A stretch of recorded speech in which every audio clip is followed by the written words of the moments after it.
Hey everyone, welcome back to the channel. I'm Pastor Lance, and today, well, we're diving into something that might sound rather academic, but actually affects every decision that we make: causality and morality. Before you click away thinking that this is going to be some boring philosophy talk, stick with me. We're going to explore why the question, what created the universe, is inseparable from how should I live my life? In the verse-by-verse study of Romans that I'm doing here on the Into His Image YouTube channel, when we got to that section of chapter 1 where the Apostle Paul talks about an awareness of the existence of God as creator being fundamental to all rationality, well, there was the expected pushback by atheists whose argument typically went something like, nope, and a few, you're stupid. Now, there wasn't a rational, evidential, or even philosophical defense of atheism in that bunch of comments. As I showed in that study in chapter 1 of Romans, while the reality of the material creation logically requires the existence of an eternal, all-powerful creator, synonymous with the God of the Bible, there's a corollary to that we need to unpack. And that's the connection between causality and morality. Causality is really just another word for cause and effect. And here's the thing. Your answer to the ultimate cause question shapes how you think about right and wrong, or better, what should shape it. I'm going to argue that only one worldview can actually give us an objective moral standard that makes sense. So grab your coffee, settle in, and let's think about this together. And hey, if you find this helpful, hit that like button and subscribe for more content where we wrestle with big questions from a Christian perspective.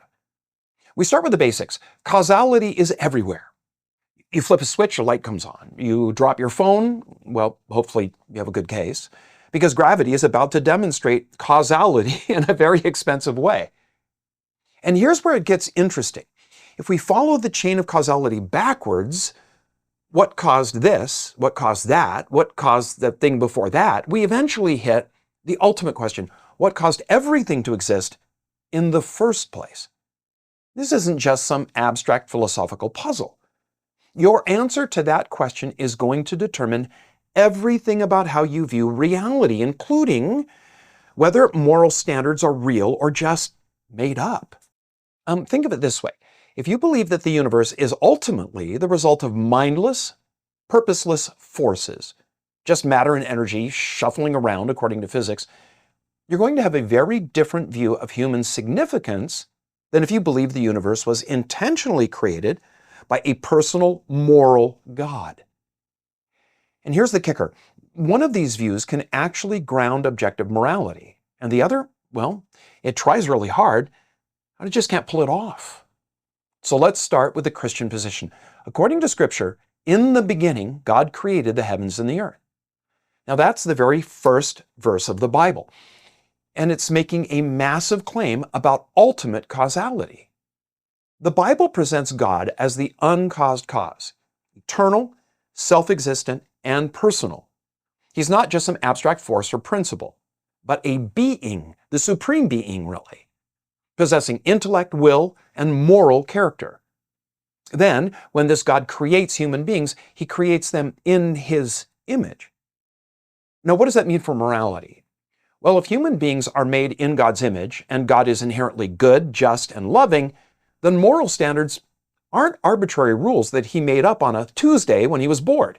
No, they flow from his very nature. When God says don't murder, he's not just giving us a random command. He's reflecting his own nature as the giver and sustainer of life. When he calls us to love our neighbors, it's because he himself is love. The moral law isn't separate from God. It's a reflection of who and what he is. And unlike human rulers who might change laws because they had a bad day or their approval ratings are dropping, God's moral standards are as unchanging as he is, which is comforting when you think about it. This gives us what's called objective morality, moral standards that exist independent of human opinion, culture, or personal preference.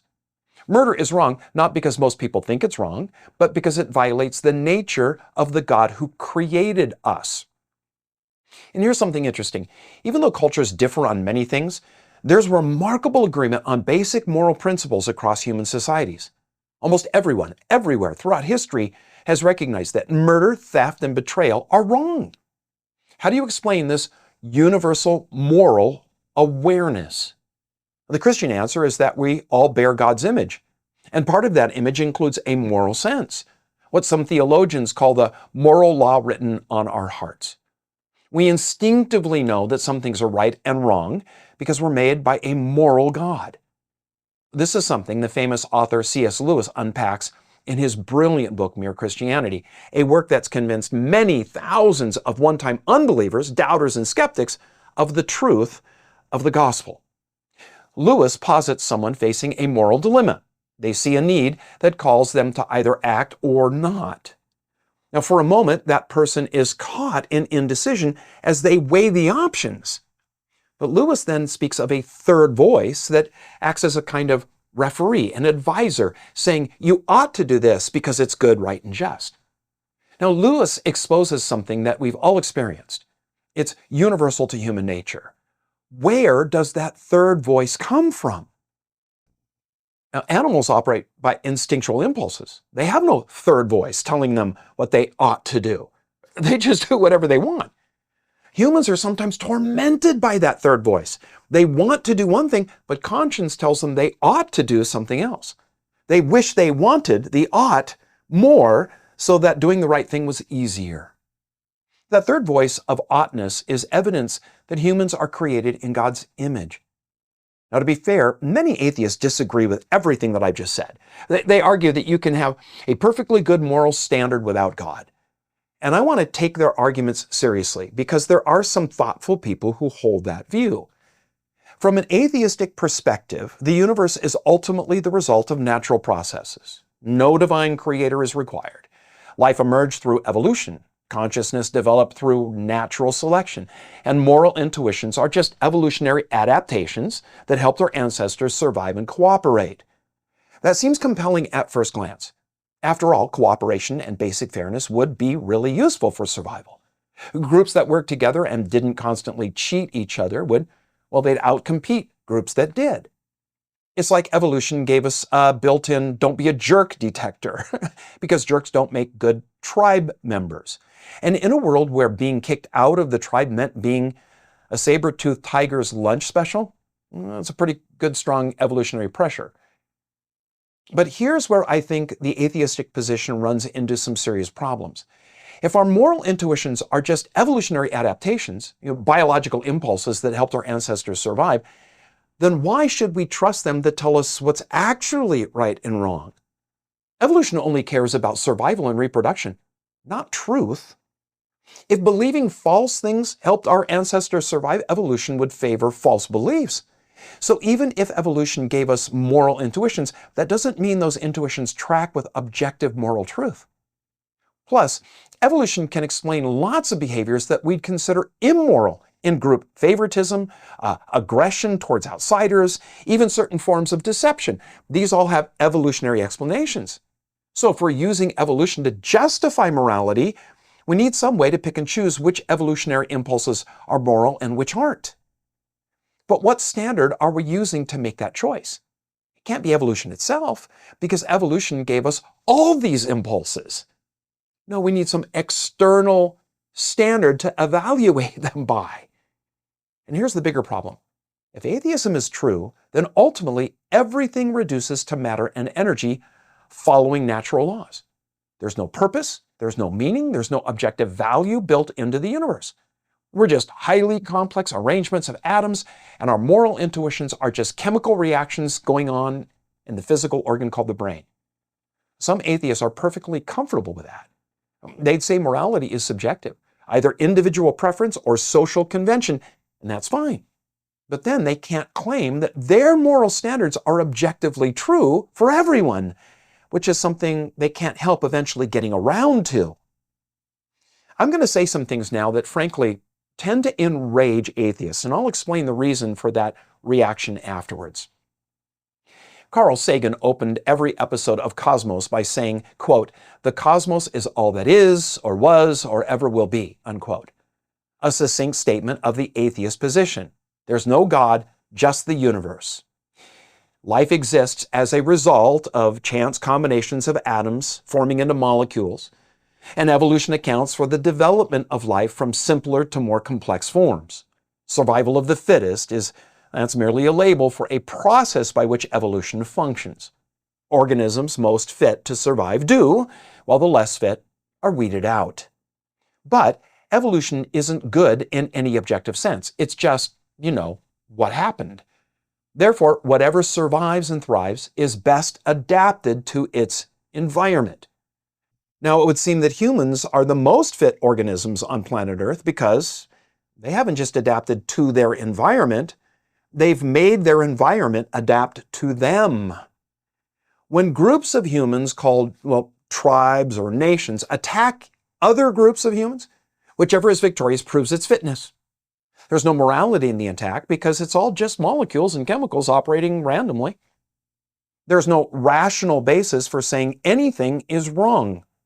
Now, there might be personal preferences taking place inside the physical organs called brains, but it's all just chemical reactions firing off across synapses.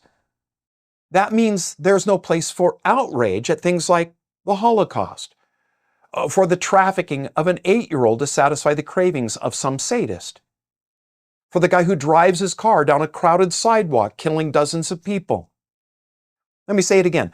There's no place for outrage at the Holocaust according to evolutionary dogma. It's just survival of the fittest at work. Now, as I said, atheists are enraged when that's pointed out. But where's the logical inconsistency in the argument that I just made? No one yet has been able to show me. You see, an individual atheist might be outraged at me saying that according to the evolutionary dogma of survival of the fittest, the Holocaust was justified. But that atheist can't expect anyone else to agree with them.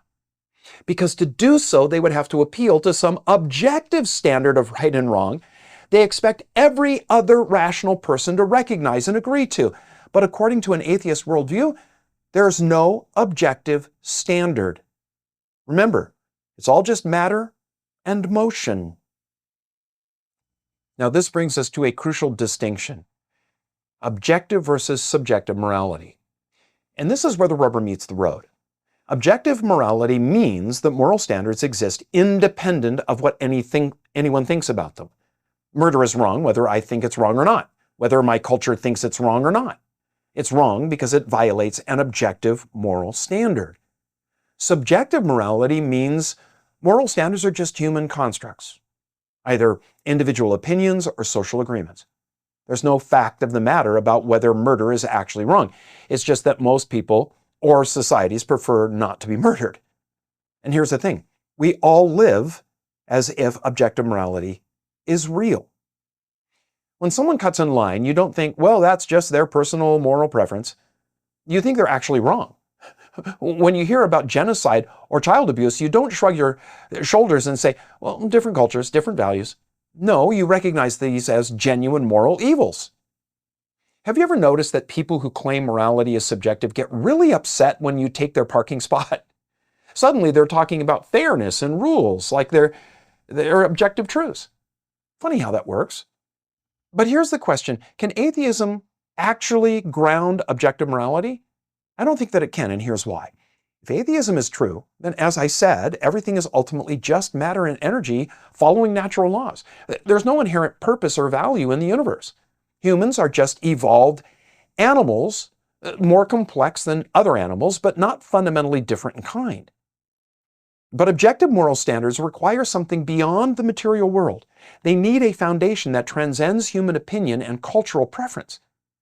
They need to be grounded in something that has authority over human behavior. And here's where I think the atheistic worldview hits a wall. If we're just evolved animals in a purposeless universe, where do objective moral obligations come from? Why should the evolved intuitions of one species of primate be binding on all human behavior? The honest atheist has to say that they can't. They can talk about practical benefits of moral behavior or social contracts or evolved intuitions, but they can't ground objective moral duty. This is where the Christian worldview offers something unique. If God exists and is the ultimate cause of everything, then moral standards can be grounded in His nature. They're not arbitrary commands or human constructs. They're reflections of ultimate reality. When God says love your neighbor as yourself, He's not just giving us a helpful suggestion for social harmony. No, He's revealing something about the fundamental structure of reality. Love is a moral obligation because the God who created us is love. This solves what philosophers call the is-ought problem. How do you get from descriptive facts about the world to prescriptive moral obligations? How do you move from this is how things are to this is how things ought to be? In atheism, that gap is unbridgeable. You can describe how humans evolved, how societies function, how people feel about different behaviors, but you can't derive objective moral duties from these facts. But if God exists, then moral obligations flow from His nature and His relationship to His creation. We ought to love our neighbors because God made us to love and to be loved. We ought to tell the truth because God is truth. We ought to pursue justice because God is just. And here's something beautiful about this. It means that morality, it isn't just about following rules. It's about aligning ourselves with the deepest reality of the universe. When we act morally, we're not just being good citizens or nice people. We're reflecting the image of God in which we were made. It's like the universe has a grain, and moral behavior goes with the grain while immoral behavior goes against it. And anyone who's ever tried to split wood knows going against the grain is a lot harder and ends up being a lot more painful. This also explains why moral failure feels so serious. When we lie, steal, or hurt others, we're not just breaking social conventions, we're violating our fundamental nature as God's image bearers. We're rebelling against the God who made us. And that's why the Christian message of redemption is so powerful. God doesn't just give us moral standards and then leave us to figure out how to meet them. He provides a way back when we fail. Chances are someone watching this is thinking, wait a minute, what about the Uifro Dilemma? That's this. Is something good because God commands it, or does God command it because it's good? This is actually a really important question that philosophers have wrestled with for centuries. But I think there's a third option that the Christian worldview provides. God commands what He commands because it flows from His nature. Goodness isn't separate from God, and it's not arbitrary. It's who God is. Some people also ask, well, what about all the disagreement about moral issues? If God grounds morality, why don't all Christians agree on everything? Well, have you met Christians? We disagree about everything from music styles to end times to whether pineapple belongs on pizza. The fact that we disagree doesn't mean objective truth doesn't exist. It means that we're finite beings trying to understand infinite truth. But notice, even when Christians disagree on complex moral issues, we're usually trying to figure out what God's will actually is. We're not just expressing personal preferences. We're seeking to align with objective moral truth as it's found in Scripture. And on basic moral principles, things like don't murder, don't steal, care for the vulnerable, tell the truth, well, there's remarkable agreement across cultures and throughout history. The disagreements are usually about applications in edge cases, not fundamental principles.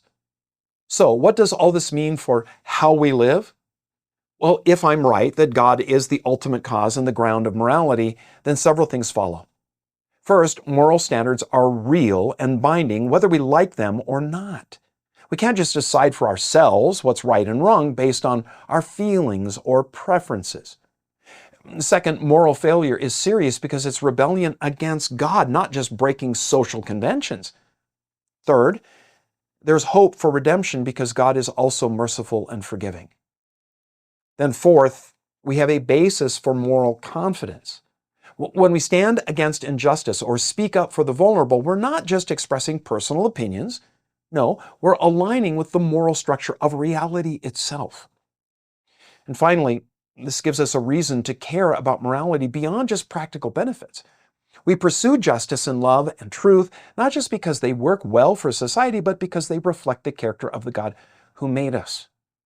Plus, it means when someone cuts in line, you can know with confidence that they're not just violating social etiquette, they're violating the cosmic order. Though maybe don't lead with that when you confront them. Now, I know this has been a lot to think about. The relationship between causality and morality isn't simple, and smart people disagree about these issues. But here's what I ask you to consider. Your view of ultimate causality, what you think caused everything to exist, has massive implications for how you think about right and wrong, meaning and purpose, and human dignity. If the universe is ultimately the result of mindless processes, then moral standards are at best useful fictions and at worst meaningless constraints on human freedom. But if the universe was created by a personal moral God, then moral standards are grounded in the deepest reality there is. They're not arbitrary rules imposed from outside, but they are reflections of the nature of the one who made us. The question isn't just, does God exist? But what difference does it make that he does? And when it comes down to morality, I argue that it makes all the difference in the world. Hey, thanks for thinking through these things with me. Let me know in the comments what you think about the relationship between causality and morality.